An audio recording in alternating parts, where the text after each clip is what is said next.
Teke shumugore en wo batup ka ngweni. Teke diet kel teke rien mugama shalar kon. Kon e dial kon la ngweni. Dung no ko la okan itin kon den ken kwen. Shelari nena. A jene jin mi jin ngwet. Ngungut ken ne kwen ti dul gorka. A jene shu bog na noka shu ka kwen. Ko mu wi ka kwen. Shang dul gorka du she bulwang. Telem bulwang ko biya kwen ni nok ni shang.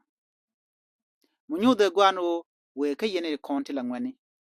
Tema mishi ran nen long lo no ki no ko gwar la te ka ment ngwan be nyam nok no ko no mo ka no ko no mo ken dial gur ken ode ka men ka ke jan gwa sa todo mo ajin lo ko mon go yen si yen bong no ka sin ka dia kwen ko changa dan wi shup karunde jan dang ru de kel la won yam bi lar dung mi shamo go alon ka lani ni da go alon ko karun torti to ngod tinti ci binien bi arwa jeni siang ka gwar lede ka nugdu lede ka loydu lede yal kon de lat bu ka shutel mi ci chubulo je ramadi ci rod bu le lwang ko de ro lede kede ano gor jeno jin bi plan kenyam no gad tin pan dung do wa pek ni ka kel karwade ani bi atek mal